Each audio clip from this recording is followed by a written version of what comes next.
Hello beloved brick community and a warm welcome from Dr. Noppet. Today we take a look at Lego set 60432.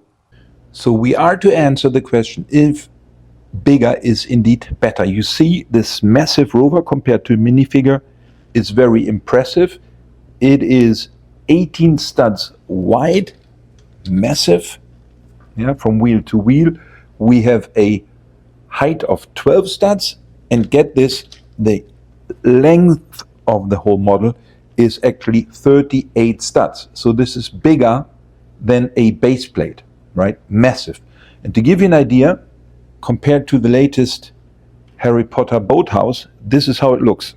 Yeah, so it's actually as tall as the main building and it's wider, right? So if we put this in front, we see the rover is wider. So that is why we need to answer the question. And not to spoil the video, this thing is very massive and rigid, right? It doesn't wiggle, nothing falls off. You can really swivel it around. It can drop, nothing will happen to this thing. So I think from a sturdiness perspective, going into space with that thing, I would definitely do it.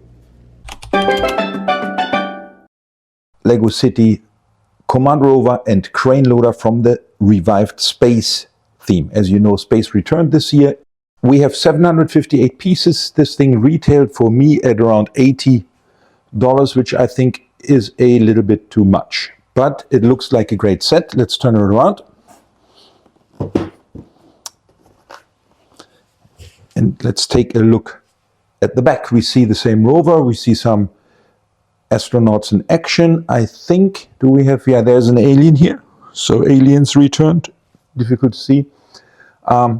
Basically just a minifigure head with alien eyes, a little robot and things to do. And I think what is interesting is this capsule, which is difficult to see as it reflects too much. This capsule here is the same that you could actually put onto the new space station, right? So I think that's great. So it's the same layout and I think you can dock it. Question would be, how does it go from here all the way up into space? Different question. But that's the box. We also see some different scenarios around the minifigures and the little robot and the alien again. And on the other side is nothing. Yeah, as expected, there is a lot of fluff in here.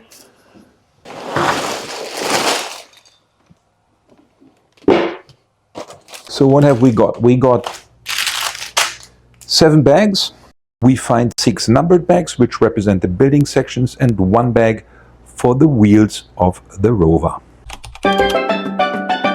So section 1 is complete. We have 1 astronaut, we have 2 aliens, a brick-built robot, and a rock kind of thingy with a function, which is you can actually blow up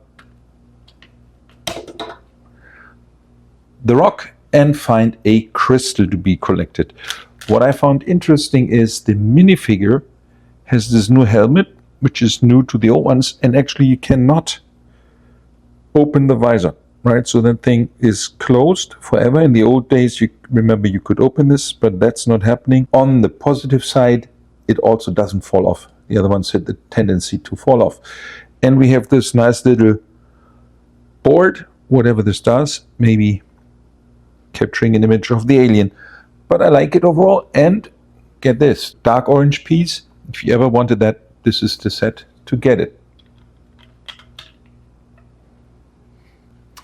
And the robot is actually very nice. Reminds me of that one from the Robinsons family, right? But it's nice, brick built. Oh, section 2 is completed. We have another astronaut and the pod, right? So as expected, this pod can be attached to the new space station. We actually have new glass elements. They're in trans black, right? So interesting. You can see inside, but hardly. And you can open the roof, but I think that's not for playability. It's more for the design of that piece.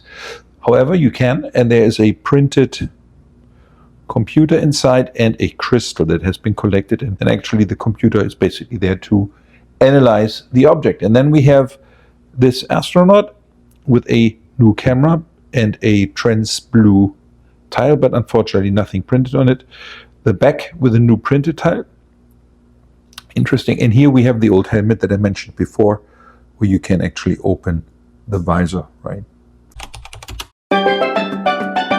So construction section 3 is behind us. We see two things. One, the dimensions of the rover. And secondly, we see that this thing is rigid. There is no movable joints. This will be tricky, as once it moves, it's not able to shock absorb anything. And as well as the axes, they are stiff, nothing to be bent. Main reason is that the pod resides in the middle of this, but I think with a couple of technique elements you could have built this so that this could move, and this would be much better, because if you go over rocks, this thing will just drop down. Not too great. And now we move forward to section 4. So in section 4 we completed the chassis once more. We basically built the front and the, I guess, driving area, command area, and in the back we added some whatever hinge as well. So it's symmetrical from both angles, right? So nothing special, just a continuation. Okay, we just finished section 5, completing the chassis, basically doing the command cell, and we have a new, completely new part, Lego part, this one. Yeah, it's interesting, and I made a photo. I will link that later. We'll later include it. You can see this is actually here to cover the energy cell, which we have, which is we have 2 of those on either side, and this new part actually is here to seal it. I will be very interested to see what else Lego comes up with, because I hesitate to believe they developed this just for this. And then we have some lovely prints, the new space prints, but unfortunately also some stickers, which I think could have been prints. And then we have a crane that moves around in a very particular way.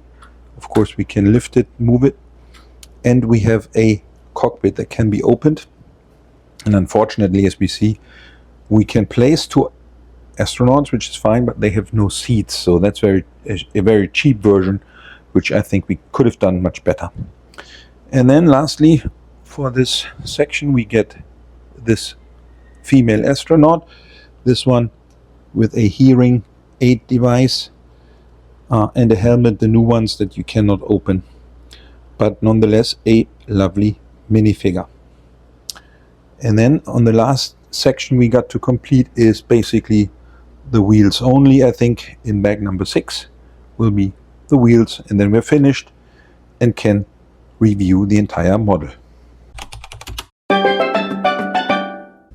As expected, in section 6 we were building the wheel sections, right? So we have these old wheels, which I never liked. Some think it's great as they returned, but I never liked them because they're plastic, right?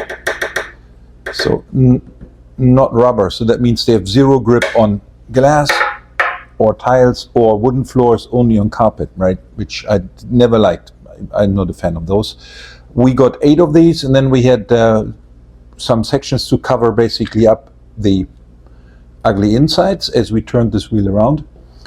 And then we have 2 variations. One is this, which belongs to 6 wheels, and then the front wheels actually have this base tile, which I think simulates the engine, right? And as you can see, I already finished one side. This is how it will look like at the end. Nothing spectacular. And so the finished rover looks like this, right? We have all the wheels attached now. So let us take a look at the functions of the rover. The first thing we notice, we can of course, as expected, open the cockpit and place minifigures inside. Yeah, unfortunately they cannot access it. There's no ladder, so I think they have a jetpack to fly on. Second function is that you can actually reach into the pod. So there's an opening here where you then can enter inside the pod. So here you have the access. At the back there is a clever solution.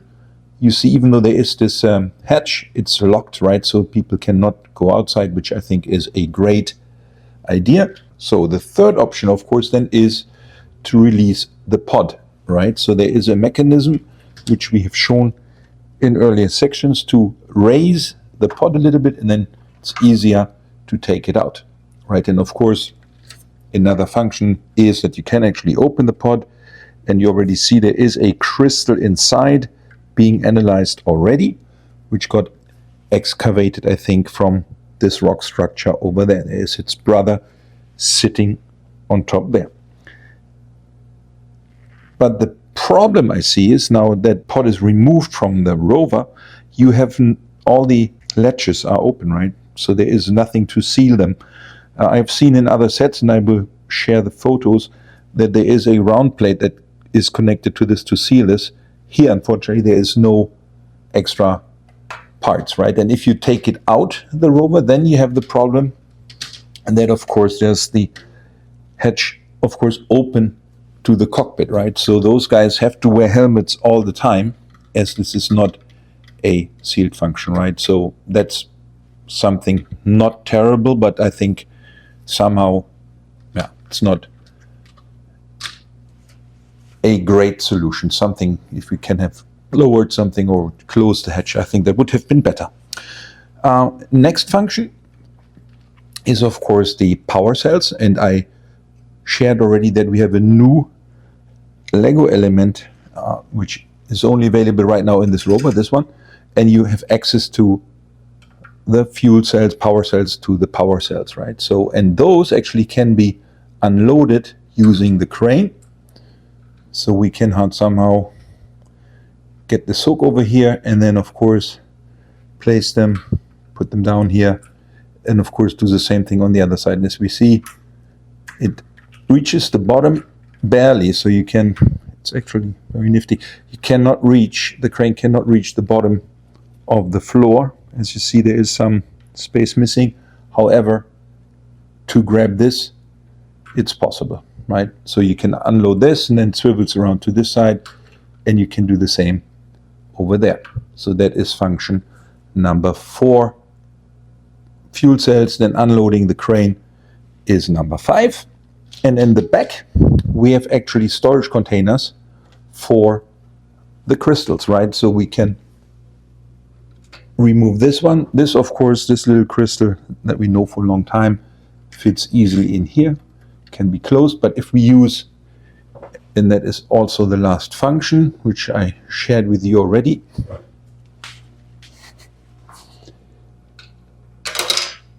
If we blow this up and then the alien falls down to protect the crystal, we get this brick-built crystal, right, which is much bigger, and then of course will not fit inside the container. However, we can store it and close it so it doesn't fall off, right? So at least we can load it into the container somewhat and grab it and then drive away. Yeah. And one last thing I wanted to share is if we actually lock the pod in place, it's held by 2 studs, but as we see, it's not falling off, right? So that's the clutch power of Lego. Even if we release it, that's very easy to unload. Even without the mechanism, you can basically grab it and pull it out. But that's an interesting thing that you can, it's very sturdy, right? So the whole model is very sturdy, and nothing falls off, and you can actually drive with it. So overall, I think that rover in the set is very nice. So now we will perform a little driving test. So of course, on a structure like this, carpet or whatever fabric, it's working nice. But I also noticed, contrary to my belief, it also rolls nice on a glass surface, which I thought would not happen. So the wheels do have some grip. And here we can see, even on a wooden floor, this thingy moves. Yeah. You have some wheel slip if you just do it on the wheels, but if you move the rover, we can see all the wheels are turning, right? So better grip than I expected. So now we have the set in its best location, I think, on this moon rock kind of thingy, which is actually, I think, lava rock, but it's great. Thanks to our vacation rental, we have the rover We have the astronauts, the robot, and the structure in the back, which I think is really nice. We have some aliens around it. So overall, a great playset. But here you can see the limits of the wheelbase, because it will move the rover, right? But as you can see, as we have no suspension or nothing, this wheel is in the air, right? And so that's not really working too well in this kind of thing. It looks great though. It really moves, actually better than here. Its limits, it's stuck. But nonetheless, overall, I think it is a good set. A little bit too expensive for my taste. As I mentioned, $60-65 would be okay. And now what's missing is a space station where you can actually park this thing and then have all sorts of buildings around it, air tanks, and maybe even a rocket that goes up, taking this pod to the space station, right? But again, overall, a great catch. It's very nice that the space theme returned this year. And I just learned that we also get additional sets in the fall. So I'm excited to see what else you can do. That's all for today. If you like this video, why not subscribe or leave a like. See you soon on this channel.